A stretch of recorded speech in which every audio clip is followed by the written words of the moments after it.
Welcome, this is our Friday, April 1, 2016 edition of the Government News Brief. In the news, Occupational Safety and Health Month begins today, persons who instigate prison unrests can be charged, and what the elderly are saying about the lowering of GPL rates and increase in old age pensions.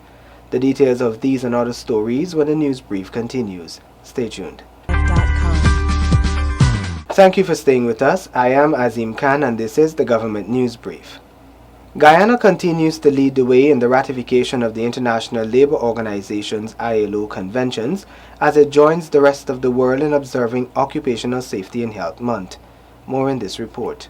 Guyana has embraced a total of 43 of the International Labour Organization conventions.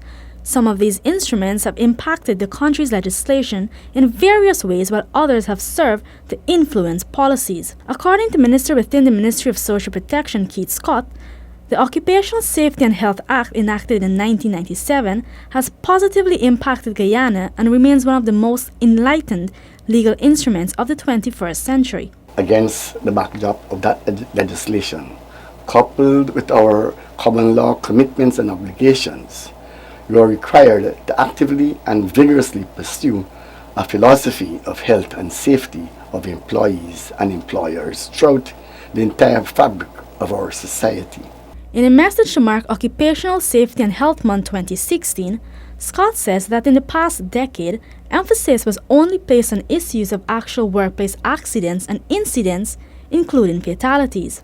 However, much more focus is now being placed on ensuring a safe and healthy working environment for workers. The thrust of my ministry's focus is to ensure the four main facets of health and safety are manifested across the entire spectrum of workplaces. These include a safe system of working, a safe working environment, safe tools, and most important of all, safe work colleagues. None of these four facets ought to be accorded more importance than the other, due to the demands which have emerged in an evolving dynamic society. The human element becomes superlatively critical. This year, Occupational Safety and Health Month is being observed under the theme Workplace Stress, a Collective Challenge. Guyana will be playing a more pivotal role within the African, Caribbean and Pacific group. Find out how in this report. Guyana will be making significant contributions in determining the future of African, Caribbean and Pacific ACP countries at the upcoming ACP Heads meeting in Papua New Guinea in May. Guyana will be represented by Foreign Affairs Minister and Vice President Carl Greenidge. More importantly, one of the main instruments for South-South cooperation for us has also been the ACP group of states. And that will continue. We are at the moment going to be looking at the question of the future of the ACP group. Guyana's presence in this group resulted in billions of euros being provided to the country over the years via the European Development Fund. Recently, 34 million euros was approved to be spent up to 2020 under the 11th European Development Fund. It's a big occasion where the heads attend, heads of state, heads of government participate, starting with the one we had in Senegal in '98.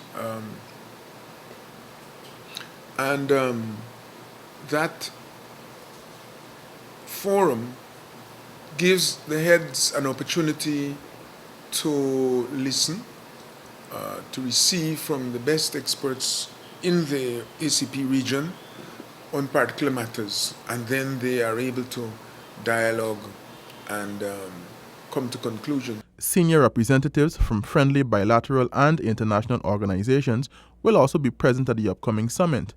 They will be joined by political representatives and the technical personnel, including European Union commissioners for development and trade. You may also find, let us say, a representative from APEC or one of the other regions as part of that exercise. So it's a fairly high-level meeting. The ACP was formed by an agreement signed in Georgetown in 1975. For this Government News Brief, I am Glendon Greenidge. A call is being made for stringent measures to be implemented to lessen the environmental impact of mining.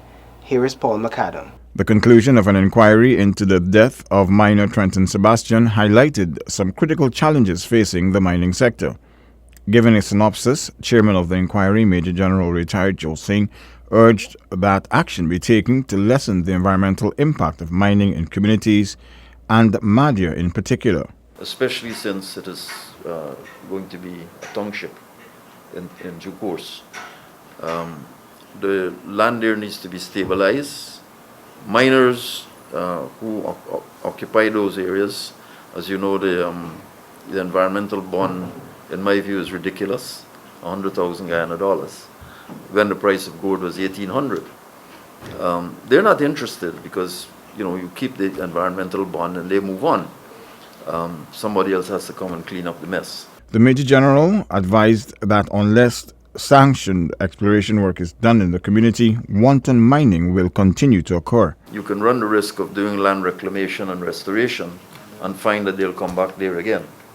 So I believe all of these challenges have to be dealt with. The government has given a commitment to take the necessary steps to improve not only the safety of mining, but also its impact on the environment. It is something that came up in a meeting only as recent as last week when we discussed land reclamation, the issue of the bond being $100,000 when the displacement and the degradation is in the millions, and the fact that our mining techniques are not, we're getting about 40% if so high of the gold that is in the ground. So what this requires really is a comprehensive approach that must include several agencies and ministries of government. Minister within the Ministry of Natural Resources, Simona Brooms, will be leading several meetings across mining communities as part of the efforts to increase safety and boost the sector. Paul McAdam, Government News Brief. Those who want to instigate prison disturbances from the outside could find themselves on the inside. Here is that story. The Minister of Public Security and Third Vice President Kemraj Ramjitan has sounded a warning to those persons who have or are thinking of encouraging prison inmates to start disturbances. He issued the warning in light of the Camp Street prison unrest, which left 17 remanded inmates dead. I know that some people are encouraging prisoners. I want to be telling them, they must watch themselves, because we could very well get the evidence and get the information, and we probably will put them in the prison. They must understand that. And I'm not going to put them in Georgetown prison. Might very well be somewhere else. So those that are encouraging those fellas to misbehave and do a lot of nonsense, they better be careful. The Minister of Public Security and other officials have taken measures to improve living conditions for prisoners. Some of these include the provision of better food, allowing prisoners more frequent phone calls to their families, and improved accommodation. A presidential commission of inquiry was initiated to determine the causes of the recent prison riot and offer recommendations to improve overall conditions and ease overcrowding in the local prison system. For the first time in its 105 years of existence, the Commonwealth Parliamentary Association is headed by a Guyanese. Here is that story. Guyanese Akbar Khan is the 7th Secretary General of the Commonwealth Parliamentary Association, CPA. He was appointed in October last year after he was recommended to the 61st General Assembly by the Association's International Executive Committee. That committee is made up of representatives of the 9 regions of the CPA. At the opening of the CPA's post-election seminar yesterday at the Marriott Hotel in Kingston, Georgetown, the Secretary General recounted his boyhood days in Guyana. Even though I left Guyana when I was a young boy, I have very happy childhood memories of living on Brick Dam, which is not so far away from this building, and visiting beautiful places in the interior such as Berbice, Essequibo, and other lovely wonders of the world such as the Kaichor Falls, which can only be found here in Guyana. One of the feelings of coming back to Guyana is seeing the beautiful, feeling the beautiful hospitality and also the lushness of the city of Georgetown. And I was delighted to have the opportunity to be here as one of my first overseas tours as Secretary General. Khan was congratulated by Prime Minister Moses Nagamootoo on his appointment. The Prime Minister shared a personal experience of his interaction with the late father of the Secretary General, former Supreme Court Judge Akbar Khan. I've had the privilege of covering most of his cases in the courts of Guyana during the period 1970 until he demitted office. And I always remember, and pardon me for saying so, that he was perhaps the most fearsome, ferocious as well, and no-nonsense judge I have ever come across in the courts. The Secretary General of the CPA is now among the many Guyanese who have done exceedingly well in the diaspora, several taking up key and critical positions at international agencies and organizations. Like so many Guyanese raised and living in the diaspora, the feeling that you can take the boy out of Guyana, but not Guyana out of the boy, resonates very strongly with me. And so it is an enormous personal and professional privilege to be here. Secretary General Akbar Khan is a barrister at law and a practicing attorney at law. He was admitted to the English Bar in 1990 and the New York State Bar in the United States in 2000.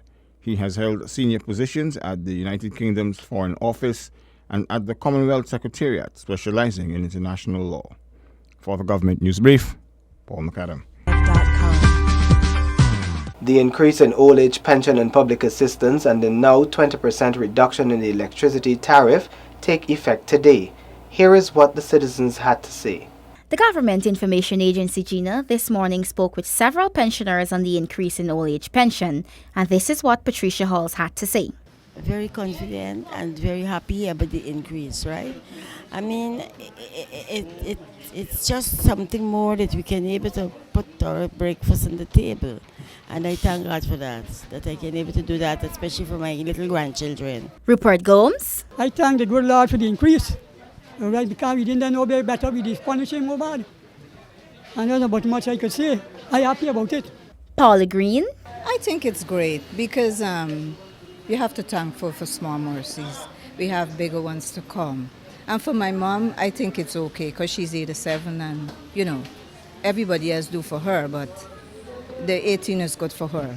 With regard to the 20% reduction in the electricity rates, here is Mina Khan. Yes, I'm happy that we get the 20% off, right? Very, very happy.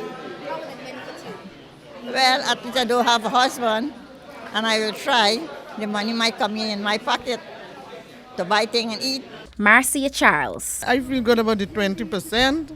I feel good about it. I feel real good about it.